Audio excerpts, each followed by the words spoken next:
তেমনি বারাসাতের ক্যান্ডিডেটের কি অবস্থা দেখুন। স্বপন মজুমদার, তাকে ঘিরেও গো ব্যাক স্লোগান।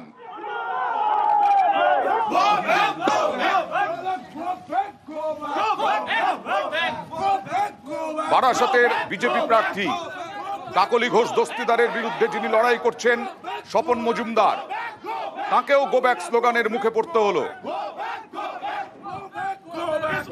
অনিরুদ্ধর সঙ্গে কথা বলবো। অনিরুদ্ধ একজন বৃদ্ধা, একজন বয়স্ক মানুষ, তাকে আগলে রেখেছেন, তিনিও গো ব্যাক স্লোগান দিচ্ছেন। এই গো ব্যাক স্লোগানটা কি স্ট্র্যাটেজি তৃণমূলের ওখানে? দেখো, আমি তোমাকে জানিয়ে রেখে যে স্বপন মজুমদার যেখানেই অভিযোগ পাচ্ছেন সেই বুথের দিকেই যাচ্ছেন। তেমনি এই অশোকনগর বিধানসভার দিগরা বিদ্যাপীঠে, অর্থাৎ দিগরা হরদয়াল বিদ্যাপীঠে তিনি অভিযোগ পেয়েছিলেন যে ওখানে তৃণমূল কংগ্রেসের লোকেরা বুথ জ্যাম করছে, তেমনি অভিযোগ পায়।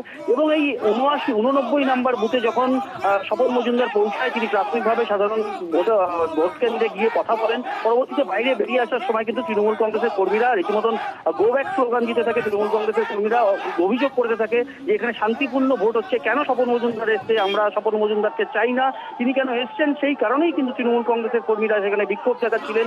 যারা বিক্ষোভ দেখিয়েছেন তারা কিন্তু দাবি করেছেন যে আমরা তৃণমূল কংগ্রেসের পক্ষ থেকে বিক্ষোভ দেখাচ্ছি, কারণ স্বপন মজুমদার সকাল থেকে এখানে শান্তিপূর্ণ ভোট হওয়া সত্ত্বেও কেন এখানে এসছেন, সেই কারণেই তারা গো ব্যাক স্লোগান দেখেন। পরবর্তীতে স্বপন মজুমদারের নিরাপত্তার দায়িত্বে থাকা যারা কেন্দ্রীয় বাহিনী ছিল, তারা স্বপন মজুমদারকে কোনো ক্রমে সেখান থেকে বের করে দেয় এবং সেখান থেকে স্বপন মজুমদার বেরিয়ে আসেন। পরবর্তীতে কিন্তু স্বপন মজুমদার অভিযোগ তুলেছেন যে এরকম তৃণমূল কংগ্রেসের আশ্রিত দুষ্কৃতীরা তাকে গো ব্যাক স্লোগান দিয়েছে, এলাকার সাধারণ ভোটারদেরকে ভীত সন্ত্রস্ত। এখন কোথায় স্বপন মজুমদার?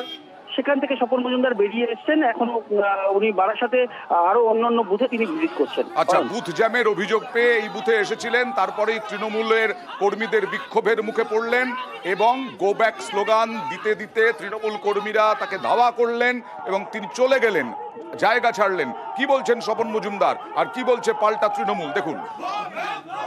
তৃণমূলের দুষ্কৃতীরা এখানে সকাল থেকে এখানে বুথ জ্যাম করে বসে আছে, আমাদের পোলিং এজেন্টদের ঢুকতে দেওয়া হয়নি। কিভাবে সন্ত্রাস চালানোর চেষ্টা করছে, এখানে সাধারণ ভোটারদের ভিতরে যেতে দিচ্ছে না। এরা তৃণমূলের দুষ্কৃতীরা করছে। বিক্ষোভ করছি আমরা, বিজেপি আগাম স্বপন মজুমদার, আমরা ওরে এখান থেকে চলে যেতে বলছি। এরপরে আমাদের ছেলেপিলেরা ঝামেলা করতে পারে, ওকে দেখলে এখানে শান্তিপূর্ণভাবে ভোট হচ্ছে, কেন ও এখানে আসলো।